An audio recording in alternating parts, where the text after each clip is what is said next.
When I look back at those early years of caring for my sister's kids, I wonder how I ended up in that position. I didn't plan for any of it. It just sort of happened. I was never the type of person to think about having children. I had a life, quiet, simple, and enough for me. But when life threw those kids into my arms, I couldn't just walk away. I had gotten a phone call from social services.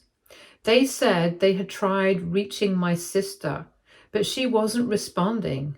They told me they had found her children, ages 8 and 10, living in a filthy apartment, abandoned. No other family was willing to take them in, and they were asking someone like me, almost a stranger, to step in. At the time, I had no idea what I was getting myself into. I was single in my mid-20s with no real experience with kids, but the fear in their voices was enough for me to make the decision. I remember the first time I met my niece, Emily, and my nephew, Aaron. They were sitting on the couch, arms wrapped around each other as if trying to shield themselves from the world. Their eyes were hollow, their faces pale. It was hard to believe that children so young could carry so much sadness in their eyes. But there it was. I don't know what I expected, but it wasn't that. They didn't talk much at first. Emily was lost in her own world, and Aaron, well, Aaron was angry. He hated everything. Every time I tried to give him a hug, he'd push me away. He'd throw tantrums, scream at the smallest things, and punch walls. It was hard to get through to him. He was hurt, and he had every right to be. His mom, their mom, had abandoned them, left them alone with nothing but their names. I couldn't imagine what they must have been through. And I didn't know how to fix it, but I kept trying. I took them to therapy and tried to make their lives as normal as possible. School became a challenge. Emily couldn't focus, and Aaron's behavior was in a downward spiral. I tried to get him involved in activities, in sports, in anything that might help him channel his anger, but nothing worked. I learned that the road to healing wasn't going to be an easy one. There were nights when I'd sit up for hours waiting for them to fall asleep, wondering how I was going to make it through another day. There were times I wanted to break down and scream, but I didn't. I couldn't. They needed me to be strong. I spent years working to give them stability, even though my own life was out of control. The financial burden was overwhelming. I had to work 3 jobs to care for them full time, which meant I was living paycheck to paycheck. I didn't care about my social life anymore. I couldn't. Every bit of my energy went into making sure they were okay. I didn't have much left for myself, but I didn't mind. If they needed me, I would be there. What hurt the most was that their mother, my sister, was nowhere to be found. She had disappeared from their lives without a trace, without a single phone call. I had tried to reach out to her at first, but it was as if she had fallen off the face of the earth. No one knew where she was. No one cared. It took months for social services to track her down. When they did, she was angry. She didn't want to talk about it. She didn't want to deal with the mess she had created. But that didn't matter. I didn't care about her excuses anymore. I had become their mother. I had to. And slowly, over time, they started to trust me. Emily began to smile again. Aaron still had his outbursts, but they were gradually decreasing with time. We went through hell, but together we survived. It wasn't easy, though. I never expected it to be. My sister's neglect was something I couldn't forgive easily.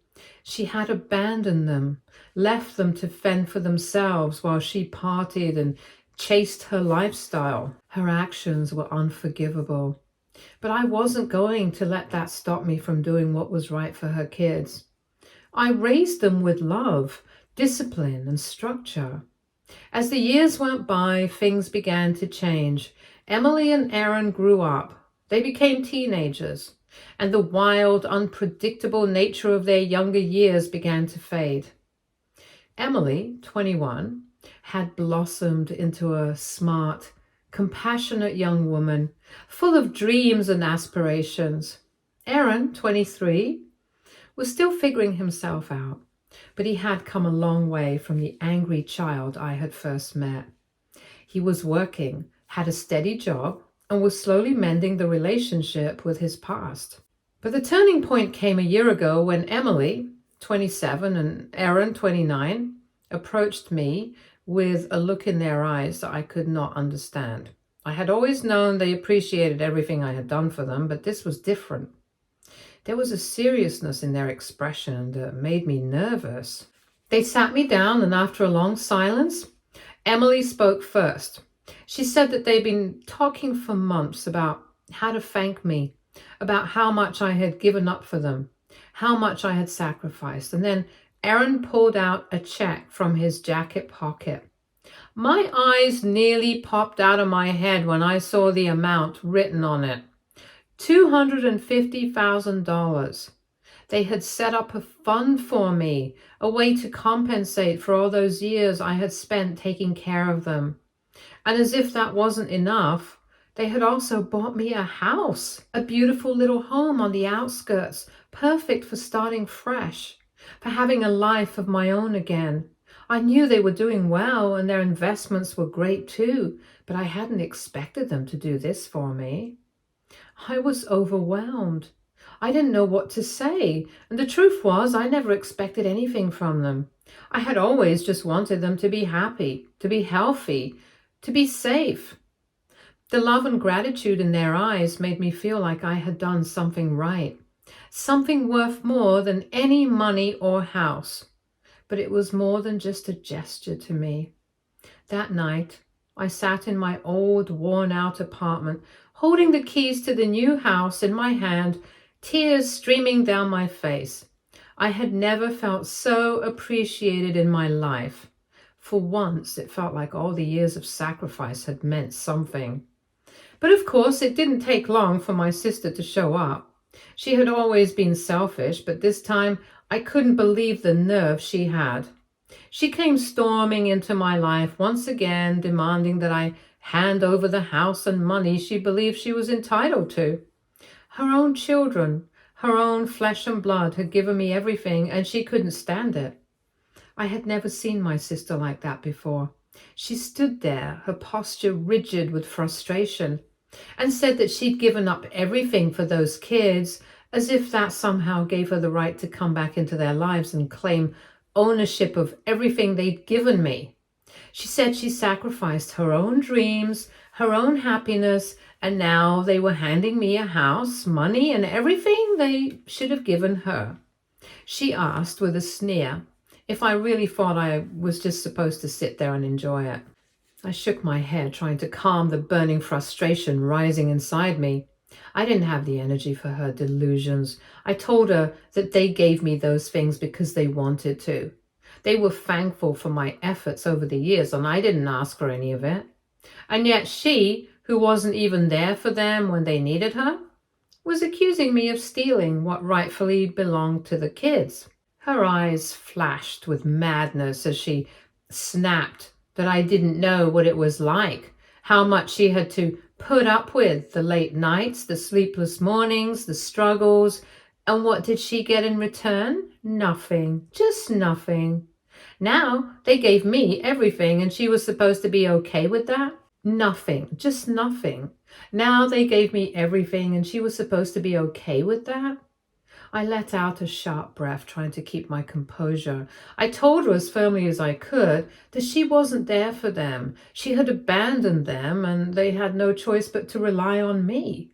But despite everything, they may still hold her in regard.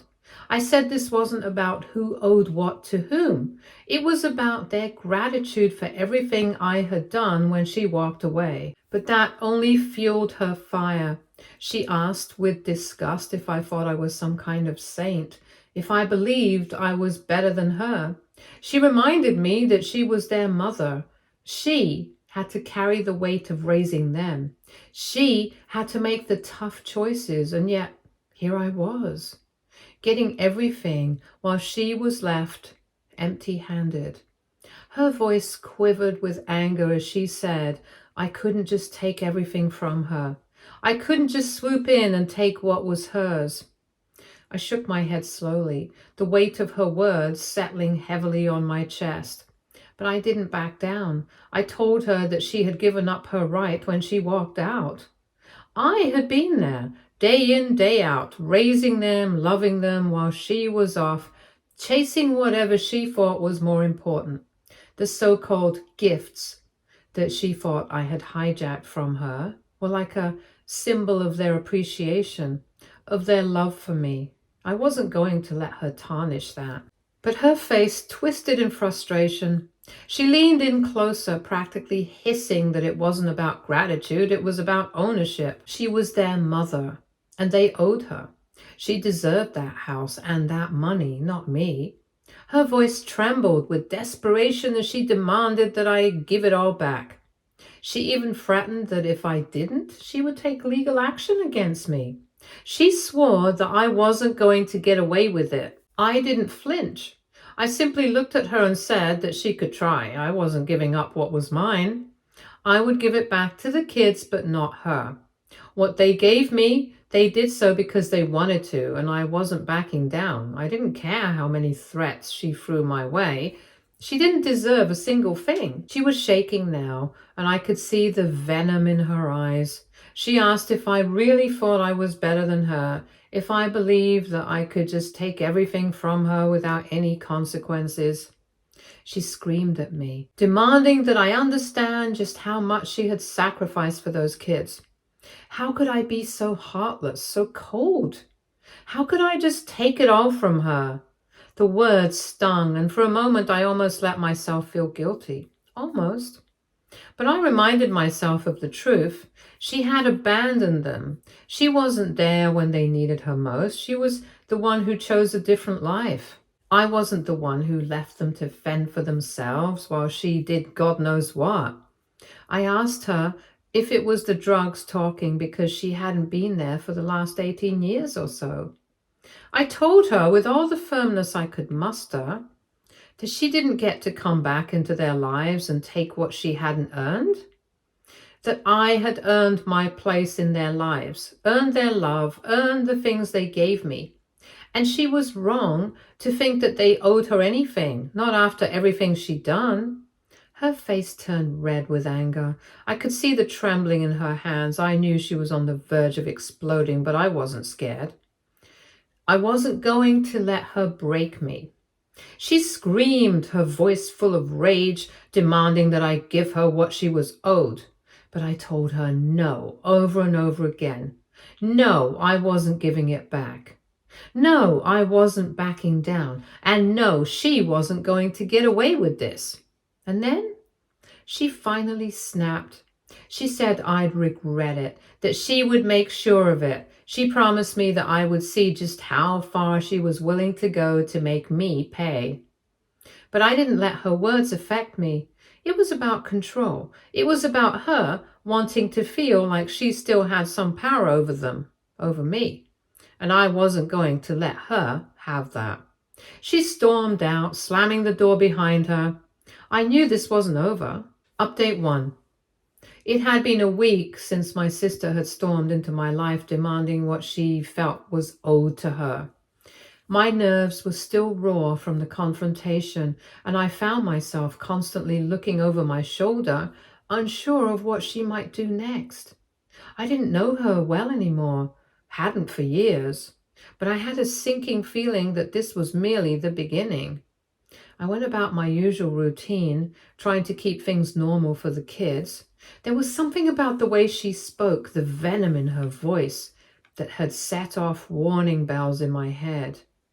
I tried to dismiss the feeling, telling myself that maybe I was overthinking things, that maybe it was just my nerves getting the best of me. As the days passed, I did my best to carry on normally.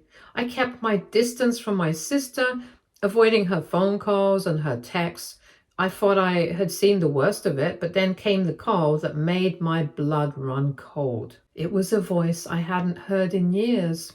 Her baby daddy, the father of Emily and Aaron. I hadn't expected him to be involved in this mess, but there he was, calling me out of the blue.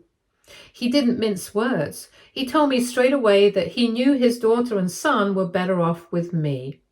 He wasn't a great father, he admitted. He knew he had been a failure to them, a disappointment. He said that he wasn't planning on getting involved in their lives at all, that he'd been useless when it came to being a father, and he wouldn't be making up for it now. But then he said something that made my heart stop. He told me that he owed me. That he owed me for everything I had done for his children, for giving them the love and care he should have given them all along. He warned me to be careful, though. He said my sister was crazy, that she was capable of going to any lengths to get what she felt she deserved, even though she had no legal base. He told me that if I thought things were bad now, I hadn't seen anything yet. I swallowed hard as his words sank in. I didn't know what to do with this information. But one thing was clear. My sister was more dangerous than I had ever realized. That evening, I was preparing dinner, trying to keep my mind busy. I had been feeling increasingly paranoid in the days after our confrontation, and I couldn't shake the idea that something wasn't right. As I set the table, I noticed the glass of water beside me, one that I hadn't touched yet. It had a strange, slightly cloudy appearance. I frowned, unsure of what I was seeing. It could have been the lighting, I told myself. Or maybe it was just an issue with the glass. But then I noticed something else. Just a subtle change, a faint scent, almost metallic, that I couldn't quite place. My heart started to race as I looked at the glass again, trying to ignore the unsettling feeling growing in my stomach. I glanced over at the food on the counter. Everything seemed fine, but there was something about the water that made my blood run cold. I didn't drink it. Instead, I picked up the glass and examined it closely, running my fingers around the rim. It wasn't just the appearance of the water that was odd. The glass itself felt wrong. My gut twisted, and I suddenly remembered that my sister had barged in earlier that day. I was still at the old apartment. She had dropped by, of course, demanding to talk, something I had been avoiding. She had barely greeted me before diving straight into her ramblings about what she deserved and what the kids owed her. I had pushed her out of my house after a tense, emotion-filled confrontation, telling her I wasn't going to listen to her any longer. But it didn't take long for me to realize that maybe, just maybe, her visit had been more than just a confrontation. Otherwise, why would she leave so easily? My fingers trembled as I set the glass down. The thought of her being capable of something like this, poisoning me, made my chest tighten. I ran to the kitchen, pulled open the cabinet, and found the small box I kept for emergencies. It was a testing kit I had been given years ago after a particularly harrowing period in my life where I didn't know who to trust. It was a stretch, but I couldn't ignore my gut feeling any longer. I had to know.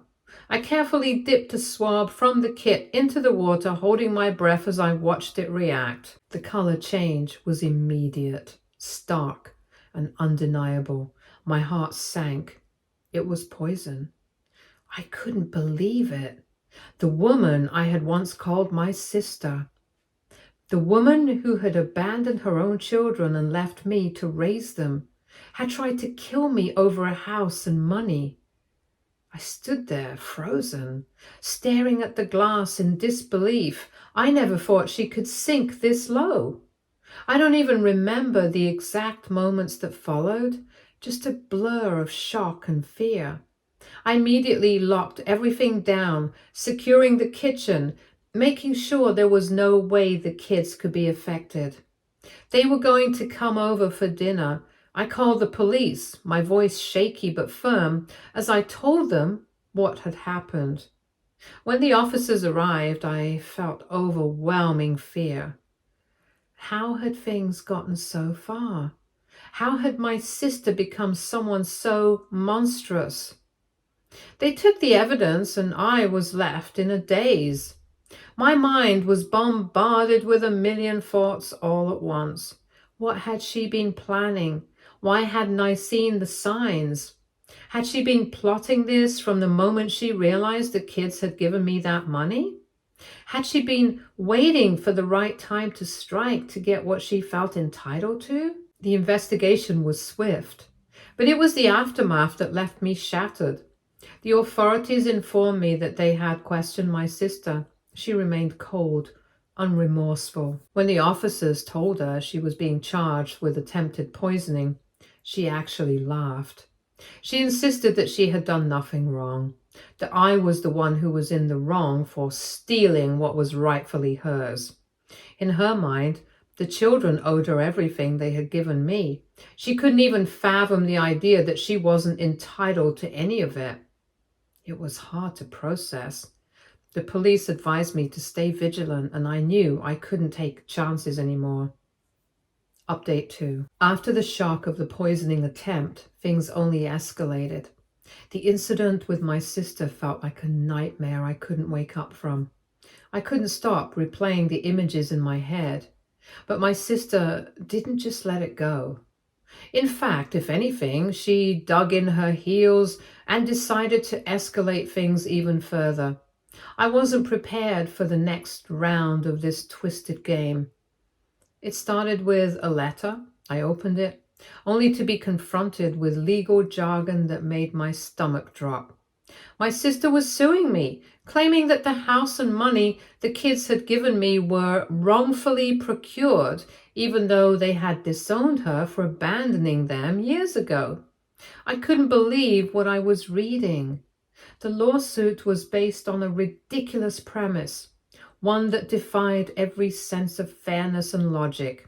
She believed that her biological connection to Emily and Aaron gave her an unquestionable right to their gifts, even though she hadn't cared for them in years. She argued that the money in the house belonged to her by default, and that I had manipulated the kids into giving me such valuable gifts as if they were pawns in some cruel game of mine. I shook my head in disbelief as I read through the legal documents. But the hardest part wasn't the legal battle. I honestly thought I would win. I had always tried to protect my children and tried to make up for her failures as a mother, even though she didn't deserve it. And now, here she was, dragging me to court. The kids, understandably, were furious. Emily and Aaron both rallied behind me, refusing to let their mother's lawsuit stand. They wanted to make it clear to the courts and to their own mother that they stood by their decision to give me the house and the money. My attorney advised me to let her handle it. As the proceedings started, the contrast between my sister and myself couldn't have been clearer. My sister, always wearing her sense of entitlement like a shield, barely acknowledged the years of neglect she had subjected her children to. She refused to admit that she was anything less than the perfect mother, even though her actions spoke for themselves. I, on the other hand, had always put the children first. I had sacrificed my own life, my own happiness, to give them a stable home. I had never once asked for anything in return. Every time my sister opened her mouth, she made herself look worse with every statement she made. At one point, she actually tried to argue that the children's decision to give me the house and money had been a mistake, claiming that they were too young to understand the implications of their actions. She painted herself as the long-suffering mother who had been deprived of her rightful inheritance and accused me of brainwashing the kids. Even the judge shook his head. The kids, Emily and Aaron, were adamant in their testimonies. Emily spoke passionately about how I had been there for them when no one else had.